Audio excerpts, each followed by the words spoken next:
जिम्मेदारी वहाँ पे एक कमेटी है, उसके जिम्मेदार लोग हैं और संयुक्त मोर्चे के अपनी कमेटी में हैं, और उसके बाद में सिरसा जी फिर हम सब लोग बोलेंगे।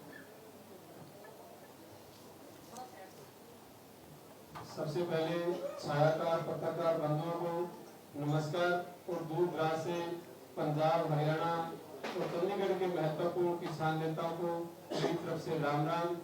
हम सब किसान साथी लगातार 9 महीने से दिल्ली के दरवाजे पर जो दस्तक दे रखी है, इसमें पहले हरियाणा और पंजाब का नाम से ही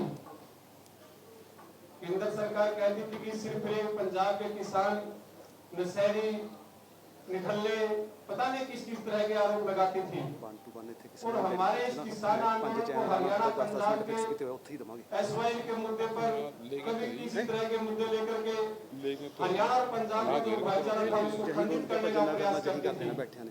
हमें 9 महीने में बहुत कुछ सीखने को मिला। पूरे देश में हमारे इस किसान आंदोलन को पहुंचाने के अंदर मेरे बड़े भाई पंजाब के किसान साथियों के द्वारा आंदोलन शुरू जरूर किया गया था, लेकिन आज हरियाणा प्रदेश का बच्चा इस आंदोलन से जुड़ चुका है, और हमारे इस किसान आंदोलन के अंदर किसान संसद की गई। उस किसान संसद में जो हमारे 13 दिन चली, और जो देश की किसान संसद थी, वो किसान संसद मात्र 21 घंटे लोकसभा के अंदर काम हुआ, और जो राज्यसभा के अंदर मात्र 23 घंटे चली, और जो हमारी किसान संसद चली 13 दिन, उसमें 65 घंटे लगातार काम हुआ, और एक मिनट के लिए भी खाली नहीं हुई। 11 बजे से लेकर के हमारी 5 बजे तक का जो समय था, ये हमारे किसान साथी पूरे भारतवर्ष से, और अब हमारे आने वाले जो किसान संयुक्त मोर्चा की सरकार देगी 2 दिन का अधिवेशन 26 और 27 तारीख का दिल्ली के अंदर चल रहा है। हमें बड़ी खुशी है कि पूरे देश के कोने-कोने से, चाहे केरला, तमिलनाडु, हर कोने से किसान इसमें हिस्सेदारी ले रहा है, भागीदारी ले रहा है।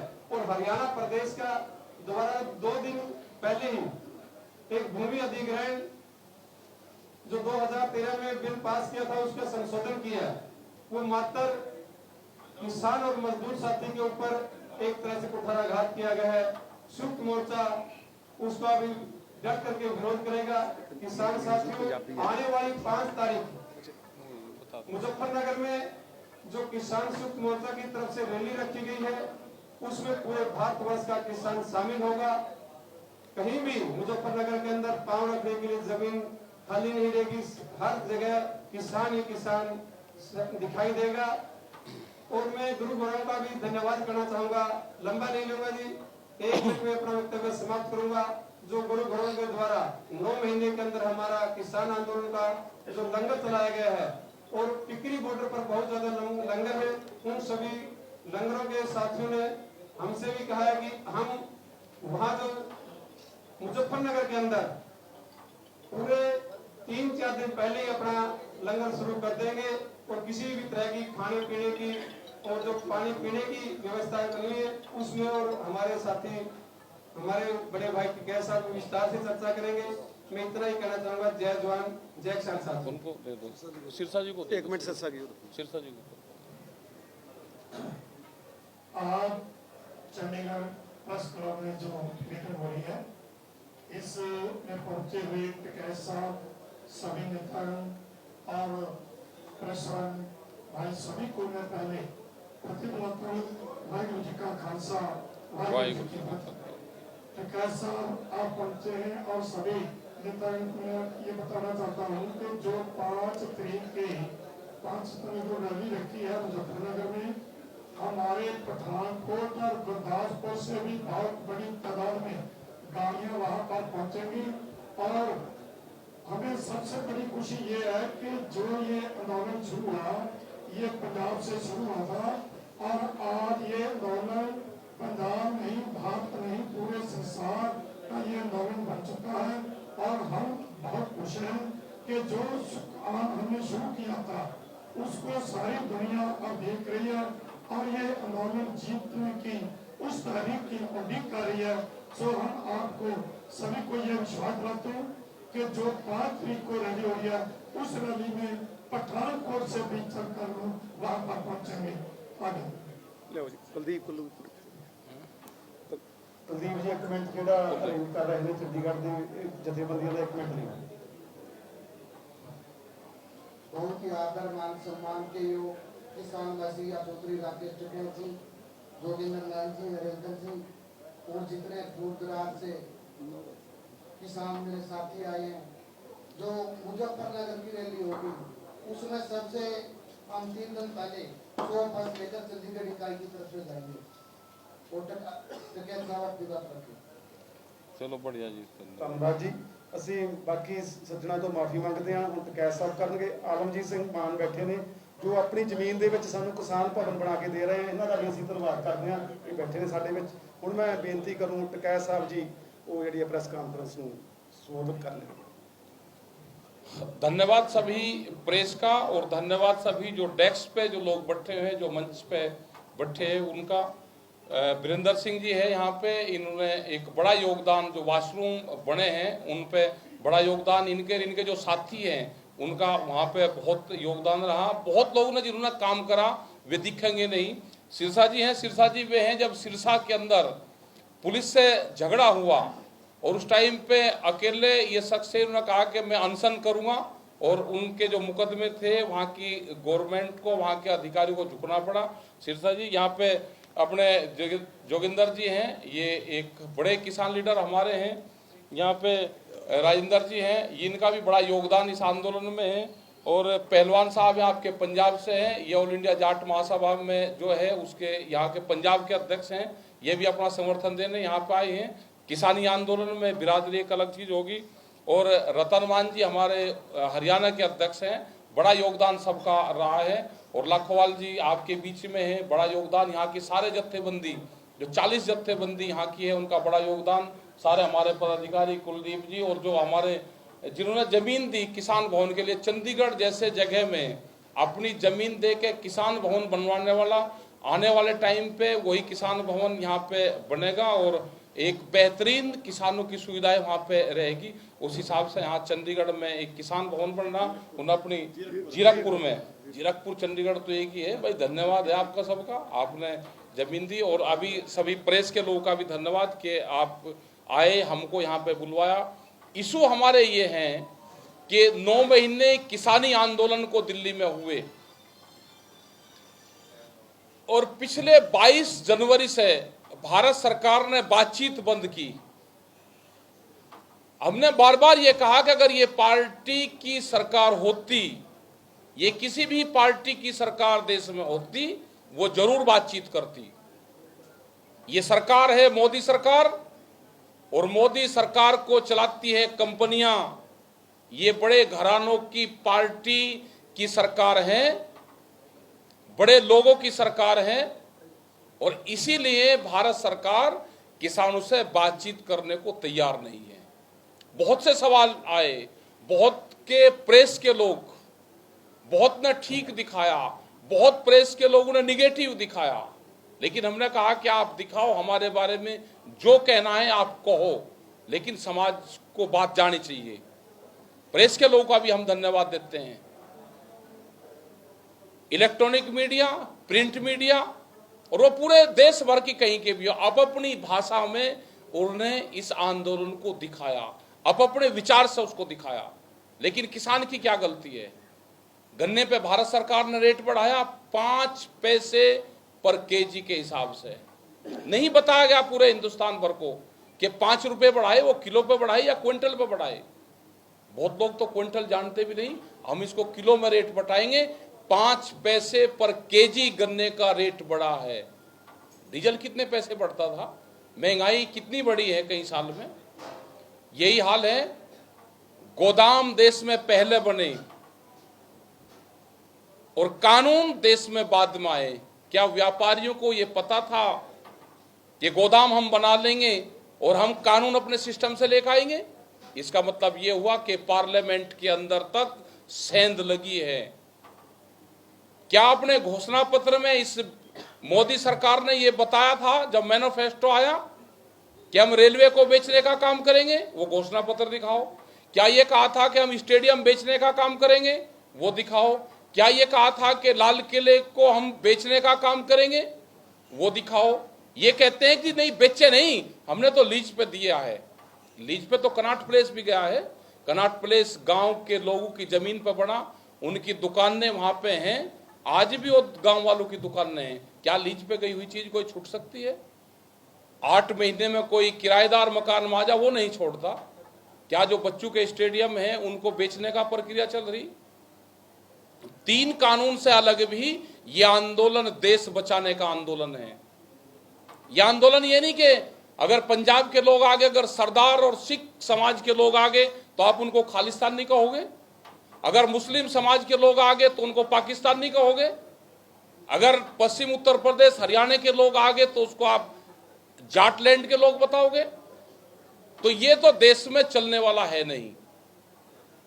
जो तरह तरह की ये सरकारें तोड़ने का काम करती है, इसको देश को बेचने का काम कर रही है। ये लड़ाई उस नौजवान की भी है जो प्रधानमंत्री ने कहा कि हम हर साल 2 करोड़ नौकरियां देंगे। वे 14 करोड़ नौकरियों का सवाल है। ये उनका भी है कि जो रेलवे को बेचा जा रहा है, आधी नफरी उससे खत्म करी जाएगी।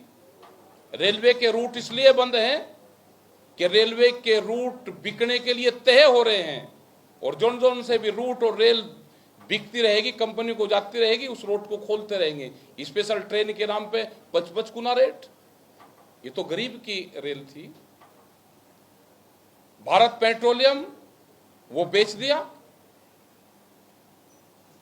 विशाखापट्टनम में एक विशाखापट्टनम स्टील प्लांट, जो 6 गांव के लोगों ने 22,000 एकड़ जमीन free of cost the. Free of cost 22,000 एकड़ जमीन। उस प्लांट की कीमत आज 3.5 से 4.5 लाख करोड़ रुपया है, और उसको 14,000 करोड़ रुपए में बेचा जा रहा है। अडानी का जाएगा। क्या पूरा देश को अडानी के गिरवी रख दिया गया? ये लड़ाई वैचारिक क्रांति है। 3 कानून तो सरकारों को वापसी लेने पड़ेंगे। एमएसपी पे गारंटी कानून बनाना पड़ेगा। खाली अकेले पंजाब और हरियाणा में कहते हैं जी आपको तो बिकता है एमएसपी पे, नहीं बिकता इनका भी। जो मंसूरी धान बिहार से, पूर्वांचल से, उत्तर प्रदेश और उनसे धान की खरीद होती है, सस्ते में 800 से 1000 रुपये क्विंटल धान की खरीद होकर पंजाब हरियाणा में बिकता है, वो किसके नाम पर चढ़ता है? यहाँ के भी किसानों का धान गेहूं सस्ते में खरीदा जाता है, कंपनियां खरीदती हैं, और किसानों को बहुत भयंकर नुकसान है। इसलिए तो हमने कहा कि एमएसपी गारंटी कानून आप लिख कर दो। प्रधानमंत्री ने कहा कि 2022 में आमदनी दुगनी हो जाएगी। हम भी प्रचार करेंगे, हम भी प्रधानमंत्री का प्रचार करेंगे। आमदनी 2022 में दुगनी होगी। हम अपनी फसलों को दुगने रेट पे 1 जनवरी से बेचेंगे, उसका इंतजाम सरकारें कर लेना। हम भी प्रचार करेंगे प्रधानमंत्री का। तो दुगनी आमदनी हो जाएगी। 3 महीने की बात रह रही। उत्तर प्रदेश में, उत्तराखंड में, पंजाब में, यहाँ पे प्रधानमंत्री ने कहा, देश के प्रधानमंत्री ने। या तो इनके लोग ये बताएंगे कि प्रधानमंत्री झूठ बोल रहा है। तो ये हालात हैं आज देश की। कैमरा और कलम पे बंदूक का पहरा है। कैसे प्रेस के लोग अपने आप को, संस्थाओं को बचा के खबरें छापते हैं। मतलब बंदूकों के साए में जीने को मजबूर हो गया। ये खालिस्तानी कहते हैं, हम कहते हैं ये सरकारी तालिबानियों की सरकार है। सरकारी तालिबान है ये। जिस तरह से ये बंदूक की ताकत पे, देश पे कब्जा करना चाहते हैं, पूरे संसाधनों पे, देश की सब एजेंसियों पे कब्जे हो गए। तो अब यूथ को जागने की जरूरत है, किसान को जागने की जरूरत है, जागने की जरूरत है। जो वनवासी लोग हैं, जो जंगलों में निवास करने वाले लोग हैं, जो आदिवासी लोग हैं, जो भूमिहीन किसान हैं। अभी दूध का एक एग्रीमेंट होने वाला। अमूल जैसी कंपनी ने यह कहा कि अगर 10 रुपया लीटर हमको भारत सरकार सब्सिडी देगी तो हम इस कंपनी को बचा सकते हैं। अमूल जैसी कंपनी 10 रुपये सब्सिडी मांग रही है, तो आम किसान का क्या होगा? ये बाहर से दूध का एग्रीमेंट करके यहाँ के पशु धन को खत्म करना चाहते हैं। ये शुगर लॉबी के दबाव में बाहर से चीनी खरीद करके गन्ना किसान को खत्म करेंगे। ये अफ्रीका के देशों में दालें उत्पादन करके दालें किसान को खत्म करना चाहते हैं। हर फसल के किसान को एक एक करके मारने का काम करा जाएगा। ये किसान संयुक्त मोर्चा जो पिछले 9 महीने से इसके 40 बड़े लीडर अपनी जत्थेबंदियों के साथ में दिल्ली के चारों तरफ बैठे हुए हैं। और ये भारत सरकार कान खोल कर सुन ले, जो किसान 9 महीने से अपने घर नहीं गया, जिसने 9 महीने से दिल्ली के मोर्चे को नहीं छोड़ा, वो आने वाले टाइम पे दिल्ली के मोर्चे को नहीं छोड़ेगा। ये कान खोल कर सुन ले, प्रेस में ये कान खोल कर सरकार सुन ले, अपने दिमाग को ठीक कर ले। ये किसान छोड़ेगा नहीं। आपने गलत जगह पंगा ले लिया है। आप खेती किसानी को बर्बाद करना चाहते हो, अपनी खेती को आप बड़ी कंपनियों को देना चाहते हो, वो नहीं जाएगा। जिस तरह से हरियाणा में कानून में बदलाव करा कि कोई भी एक व्यापारी इनका साथी आएगा, किसी जमीन को जो हाईवे पर जमीन है उसको कहेगा कि मैं सर्किल रेट पे इसको खरीदूंगा, वो एक प्रपोजल प्रोफाइल बना कर देगा कि मुझे यहाँ पे इंडस्ट्रीज लगानी है, ये जमीन मुझे अधिग्रहण करके दे दो। तो ये अपने साथियों के लिए कानून खोला है इन्होंने। तो इन सब चीजों का विरोध हमको करना है। हम अपनी जमीन नहीं देंगे। इसने अगर 1000 मीटर एग्रीकल्चर लैंड हाईवे पे खरीद ली, ये उदाहरण है देश भर में, 1000 मीटर जगह खरीद ली, अधिकारियों से सेटिंग करी और अपने 4-4, 5-5 किले दूसरी जगह खरीदे जहां पे चकबंदी है और अपना हाईवे के ऊपर जमीन लगवा ली। तो ये जमीन लूट का जो षड्यंत्र रचा गया है, इससे बचना होगा और बचा जाएगा आंदोलन से। शांतिपूर्ण तरीके के आंदोलन हमारे चलेंगे। हम पूरे देश भर में जाएंगे, इनकी जो कार्यगुजारी है उसको बताएंगे। 5 सितंबर की बड़ी पंचायत मुजफ्फरनगर में है, उस पंचायत में घोषणा करेंगे।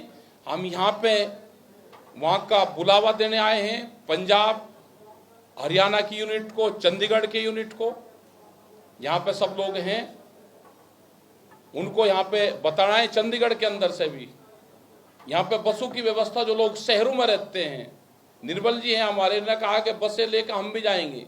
तो सब लोग आपस में कांटेक्ट कर लें कि कहाँ कहाँ से बसें जाएंगी, कौन कौन लोग जाएंगे, उनकी मॉनिटरिंग कौन करेगा। शांतिपूर्ण तरीके से लोग आए, व्यवस्था बना कर रखें। बहुत बसें जाएंगी, आपस में पता भी नहीं कि इस आंदोलन को कौन कौन सहयोग करता है। बाहर के लोग, अमेरिका से वीडियो आई, वहां के किसानों की आई, क्योंकि किसान संगठन हमारा 73 देशों में काम करता है।